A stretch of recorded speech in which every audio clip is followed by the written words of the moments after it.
Narito na naman ang mainit na balita mula sa mundo ng politika. Nabalisa ang administrasyon ni President Kuting ng Norte Jr. matapos maghanda ng Armed Forces of the Philippines ng isang malawakang operasyon laban sa mga aligasyong magaganap ng malawakang pag-alsa o People's Power 3. Ayon sa mga ulat, may mga indikasyon na muling magbabalik ang kilusang mag-aakla sa mga kalsada ng bansa. Ano nga ba ang dahilan ng muling pag-alab ng sigla ng mga tao? Ayon sa mga hindi pinangalanang sources mula sa loob ng AFP, nagpahayag sila ng malalim na pag-aalala hinggil sa umano'y planong mga hakbang ng ilang sektor ng lipunan upang maglunsad ng People's Power 3. Ang nasabing kilusan ay isang protesta laban sa kasalukuyang pamahalaan na inakhalang magdadala ng malaking pagbabago sa politika ng bansa. Pinag-aralan na ng mga otoridad ang mga lugar ng posibleng maging sentro ng mga pagkilos at ipinatutupad na ang mga hakbang para tiyakin ang kaligtasan ng publiko. Samantala, ayon sa isang mataas na opisyal mula sa Malacanang, nagdulot ng matinding pag-aalala ang mga kaganapan sa nakaraang mga linggo. May mga aligasyon ng malawakang panawagan mula sa mga grupong makabayan at ilang mga sektor ng lipunan na nagsusulong ng People's Power 3. Sa kabila ng mga hakbang ng gobyerno upang kontrolin ang sitwasyon, inamin ng administrasyon na sila ay nagiging maligaya sa tuloy-tuloy na suporta ng nakararami. Gayunpaman, nagpatuloy ang mga banta na magbabalak ang mga kalsadang puno ng protesta. Kasabay ng mga balitang ito, nagbigay ng pahayag si President Kuting ng Norte Jr. na may mga hakbang siyang gagawin upang tiyakin ang mga kapayapaan at kaayusan sa buong bansa. Ayon sa kanya, tinitiyak ng administrasyon ang lahat ng makatarungang hakbang upang mapanatili ang demokrasya. Ngunit hindi aniya papayagan ng anumang forma ng pamamayani sa pamamagitan ng karahasan o kaguluhan. Nananawagan siya ng pag-unawa sa mga nag-aalboroto at nakikilaok sa kilusan, ngunit iginiit niyang mas pinahalagaan ang mga proseso ng batas at kaayusan. Habang tumitindi ang mga usapin ukol sa People's Power 3, patuloy na nakatutok ang buong bansa sa mga hakbang na ginagawa ng gobyerno at ng AFP upang mapanatili ang kaayusan. Kasama ang buong sambayanan, hinihiling natin na magpatuloy ang pagkakaroon ng tunay na kalayaan at katarungan sa ating bansa sa kabila ng mga hamon na kinakaharap. At yan nga ang mga balitang ating pagkakatutukan, at kung bago ka pa lamang sa aking channel ay huwag kakalimutang mag-like, share and subscribe para updated ka sa aming mga bagong balita dito sa Tatak Pinas.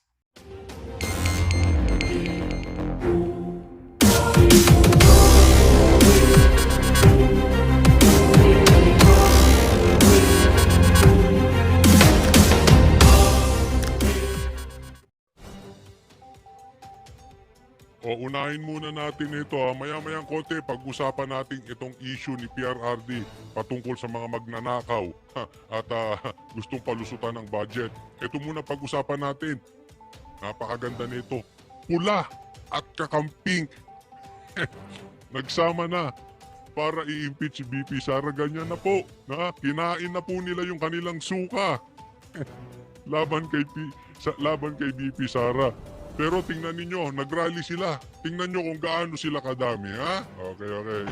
Tiwala ang ilang kongresista na hindi pa patay ang isinusulong na impeachment laban kay Vice President Sara Duterte. Nagtipon-tipon naman ng ilang grupo na suportado ang hakbang na pagpapa-impeach. Nakatutok si Jonathan Andal. Impeach Sara! Impeach Sara! Hoy, ang dami, dikit-dikit, maghiwa-hiwalay kayo. Baka masaktan kayo, grabe, Ay, libo-libo, milyon-milyon ang nag-a-attend. Dami. Buti pa ito no? Kinover ng GMA. Ito, pantapat nila sa INC rally. Hindi nyo kinover ang INC rally. Nagtipon sa EDSA People Power Monument ang mga gustong ipa-impeach si Vice President Sara Duterte. Grupo ito ng mga vlogger na magkalaban noon sa eleksyon. Ay, grupo ng mga vloggers magkalaban sa eleksyon noon. Kakamping at pula. Ang mga tinaguriang kakamping at pro-BBM Ay, kakamping at na pro-BBM. pinagsama-sama at inorganisa ng Bunyog Party. Ito yung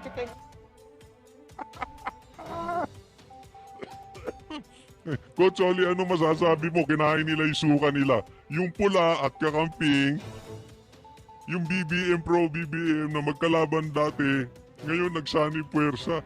Ganyan po kalakas ang no? Ako'y talagang, alisin nga muna natin itong pagmumukha na ito. Hindi naman siya kasali dyan. Hindi naman siya kasali sa diskusyon ko. Ano masasabi mo ron? Hindi pagtawanan natin. Simple lang.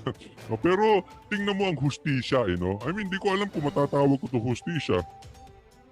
Pero tingnan mo ang pag-ikot ng mundo.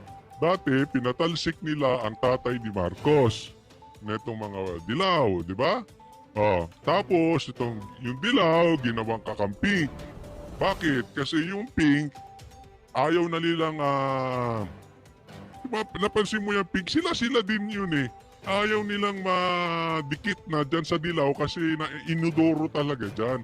Wala nang may gusto dyan, kakaunti na lang siguro. Tanggapin natin ang katotohanan, yun na po yun. Dahil they had their chance. Ito problema natin ha. If you have a chance na i-redeem nyo ang inyong sarili, seryosohin nyo, grab it. Ayan po ang naging problema ni Marcos ngayon. Pinabalik na siya ng taong bayan, nabudol niya ang taong bayan ngayon instead na nag-focus siya all his efforts para gawing tama ang bansang Pilipinas, nagkakalat siya. And I don't think meron pang Marcos ulit na uupong presidente. Wala na po. Bilib na ako sa kabobohan ng Pilipino pag may umupo pang Marcos na presidenteng muli. Sagad na kayo sa buto. Alis na tayo dito sa Pilipinas, mga ano kayo. Anyway, ganito nangyari sa Ang tagal nila eh. Nakaupo eh, di ba? Walang nangyari dyan sa Dilaw. Kaya nagsawa ang tao dyan. Iniwan nila yan eh. Kaya nagpink yung mga yan. Sila oh. So magkalaban. Ngayon nagsama. Tingnan nyo. Oh. E di ngayon, sumisip-sip itong kakampi sa mga pro-BBM. Bakit? Para makasama. Dahil sobrang lakas ng Duterte. Ito namang mga pro-BBM, kinain din yung suka nila. Bakit? Hindi nila kaya ang Duterte. Lakas talaga. So kailangan nila magsama. Yan ang katotohanan dyan. So ano pang masasabi mo, Coach Oli? Di pagtawanan. And, higit sa lahat, obserbahan nyo ito. Ha? Nagsama na sila, nilalangaw pa sila.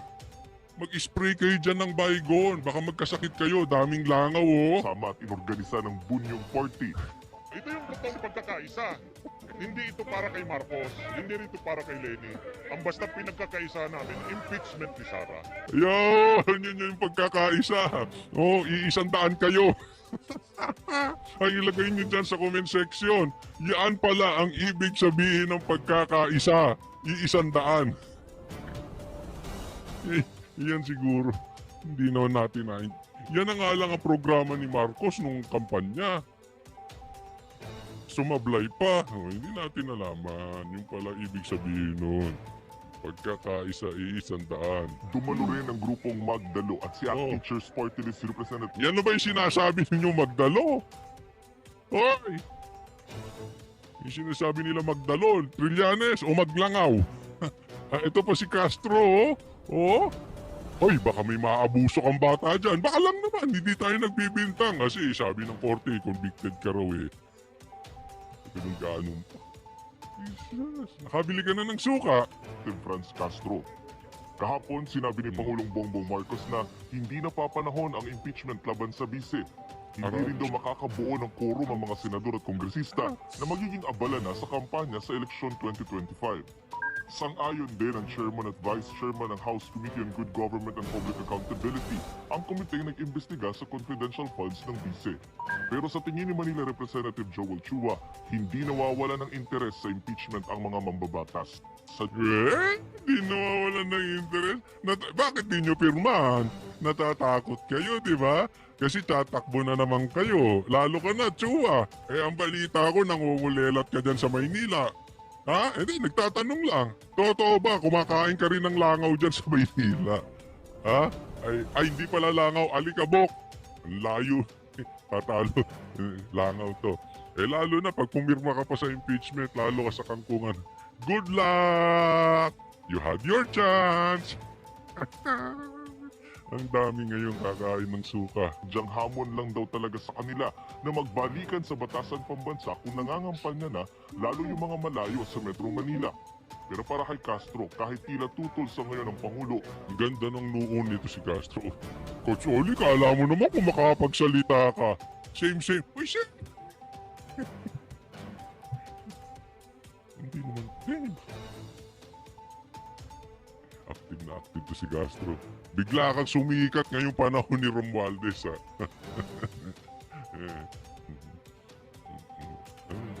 Nakabili ka na ng relo. Bili ka muna ng suka, ha? Hindi pa patay ang impeachment sa Kamara.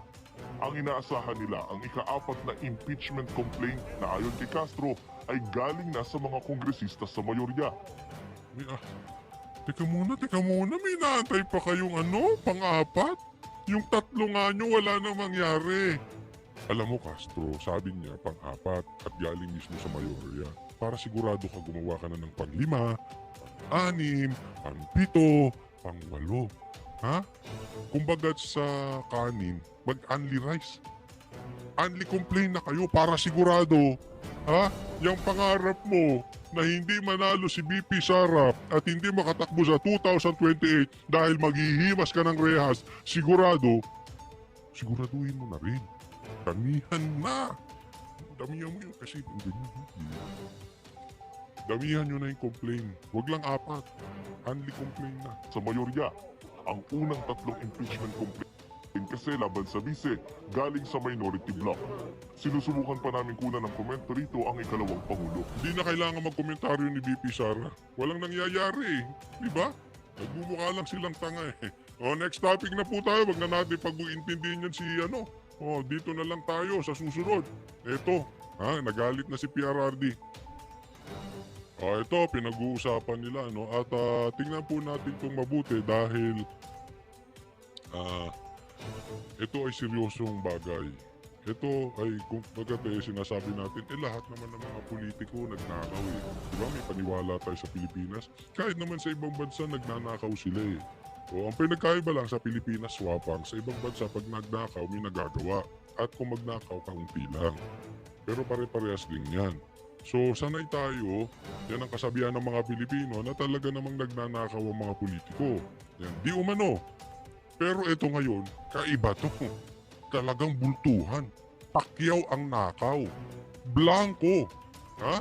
Blanco po yung pinasang budget. Maraming blanco-blanco doon. So kung makakalusot yun, palulusutin nila. Nang sa ganon, habang dumadami, habang lumalakad dyan, pwede silang mag-insert. Diyan nagalit ngayon si PRRD. At hindi na po natin sisimulan sa pinakauna dahil mahaba po ito. Tingnan na lang po natin yung mga importanteng sinabi ni PRRD. Batas na lalo na money appropriation must appear the true and correct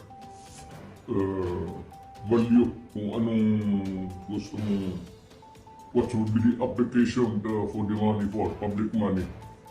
Pagka ganon, there's something terribly wrong. And as a matter of fact, I would say, kung may mga blanco yan lumusot, that is not a valid legislation. Yun. Ang ginamit na word po ni PRRD is terribly wrong. Meron pong terribly wrong na nangyari dyan. At kung may mga blanco dyan, that is not valid. Ibig sabihin, yung pinasa ng grupo o dyan sa BICAM, neto sila, tamba, alam naman natin, galing yan sa Congress, invalid po yan. Yan po, kaya lang, ito nakakasakal ng sama ng loob dyan. Nagpasa sila ng blanco. Tapos, may mga pumirma dyan. Dapat makasuhan, para sa akin, makasuhan din yung mga pumirma dyan. At ito ay dinalagay pa sa presidente. At ito ay inaral din. Sabi, binusisi ito. Hindi nga agad pinirmahan. And yet, pinirmahan din ng presidente. Anong klase ba naman? Hindi ko maintindihan kung kayo ba talaga ay pirma ng pirma? Kung sino mang kongresista ang pumirma dyan, ng mga blanco yan, o ang presidente, pero ito ay talagang may pagkakamali. Sinasadya, pinapalusot, o nagkataon lang nagkamali. Kailangan merong kasuhan dito. Kasi po, ang issue dito ay hindi lang libo. Millions, billions of pesos ang mawawala sa atin. Napakalaki po nito. kung nasa batas na yan, lumabas na yan ng blanco-blanco, either it could be filled up before or after sa Congress, pagka ganun, what must be submitted is the true and correct figure coming out. Yun ang masakit doon. Ha? Blanco, pwedeng lagyan niya, sabi niya, pwedeng yan i-fill up before and after. So habang tumatakbo tayo, i-fill upan nila ng i-fill upan yan. Delikado yun. Una pa lang dapat specified na. Diba? As prepared by the budget submitted to Congress for appropriation. Pagkaputol-putol yan o may kulang, that is not a valid budget for implementation as law. It's not only inaccurate, but I think the budget is in totality invalid. Hindi na pwede mag-blanco-blanco dyan sa pera ng tao. Ano ka ba? It's Alam mo ngayon lang nangyari yan? Nagpapasa ng budget, blanco-blanco? Hindi pwede. Grabe talaga ang nangyayari sa bansang Pilipinas ngayon. Ginagawa ba yan sa ibang mundo, sa ibang bansa? Sa buong mundo? O tayo lang? At ngayon lang nangyari sa Pilipinas? people's money. Maglagay ka ng mga mga provisions, but without the true and correct items or money that would be appropriated by Congress, by the people owning the money.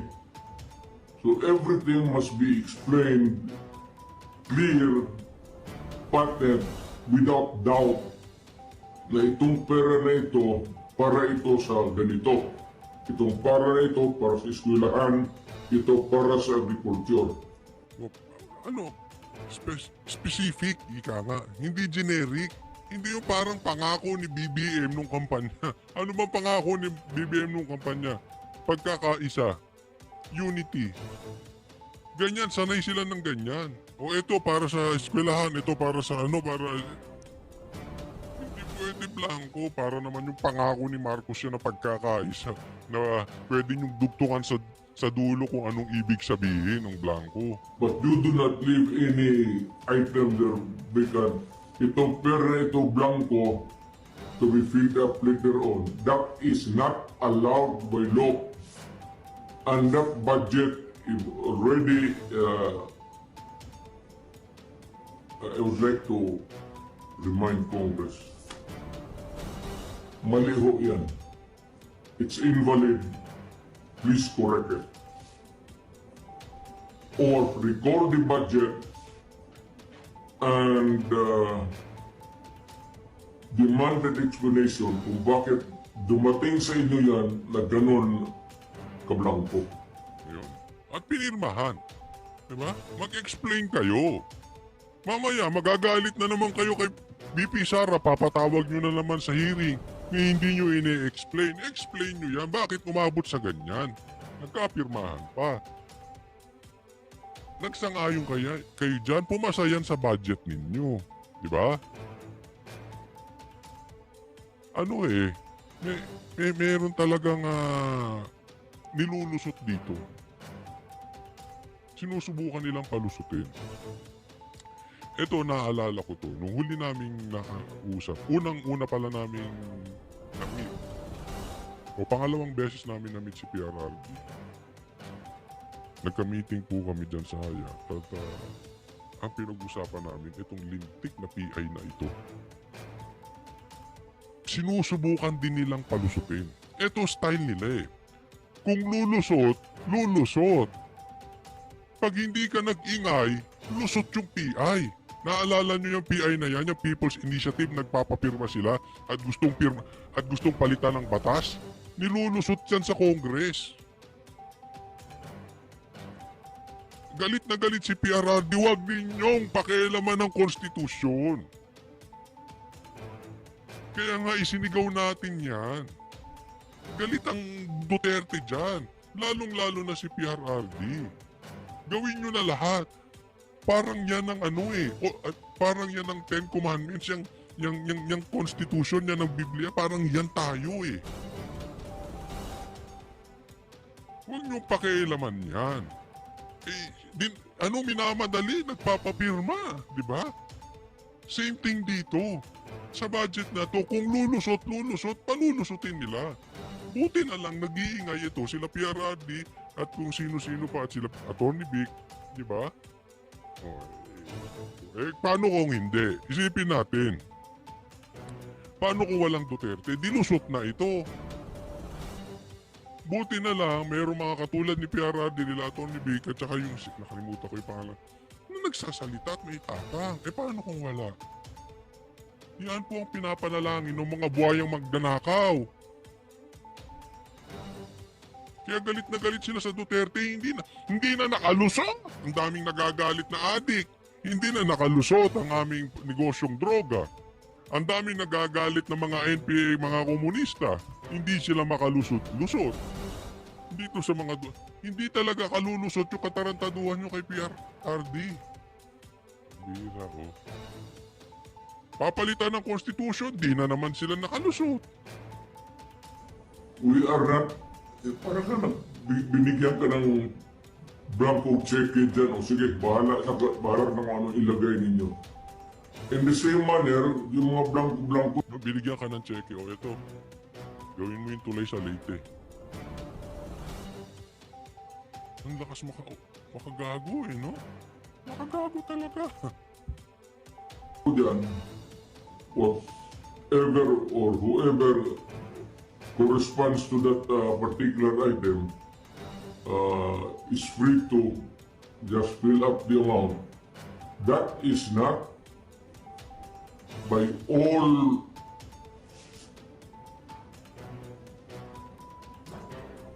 commandments of the law, that cannot be valid, invalid, unenforceable, and kung na-implement na, it must be corrected and the money returned if already spent or corrected.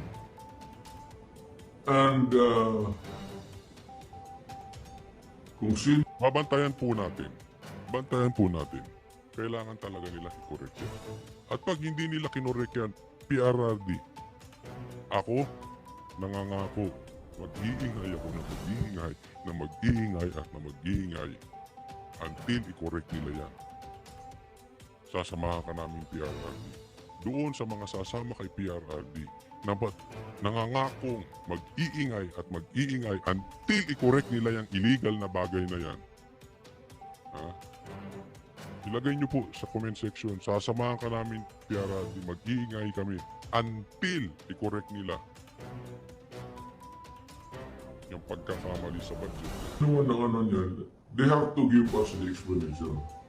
Otherwise, sabihin ko sa Hindi mag-i-explain yan. Sorry PRRD, ako sa tingin ko lang, hindi mag-i-explain yan. Alam mong gagawin yan? Gagawa ng ibang issue para mapagtakpan ito. Itong kabulastugan nila. Or papatawag si BP Sara, or ikaw, or kung sino mang Duterte, or kung sino mang dikit sa Duterte sa hearing. Or gagawa ng issue ang mga Duterte. Hindi sila sasagot ng diretso. Ililigaw nila ang sitwasyon. Kaya be very careful. Okay, sa mga kababayan natin na nagbabantay dito sa gobyerno. Huwag tayong papaano-ano sa mga balitang artista, balitang pelikula, balitang... Walang masama. Makisawsaw kayo sa balitang pelikula, balitang sports. Sige, okay lang yun. Pero huwag kayong... Kasi yan ang gagawin nila. Ililigaw nila to. Huwag niyong kakalimutan yung totoong issue nila. mga Pilipino, huwag na kayo magbayad ng buwis ninyo. Oh, Ganun lang naman, pinagsasayang ito. di ako nagsabi niya na si PRRD, kayong mga Pilipino, huwag na kayong magbayad ang buwis ninyo. Hindi ako nagsabi. Inulit ko lang. Narinig niyo naman kay PRRD.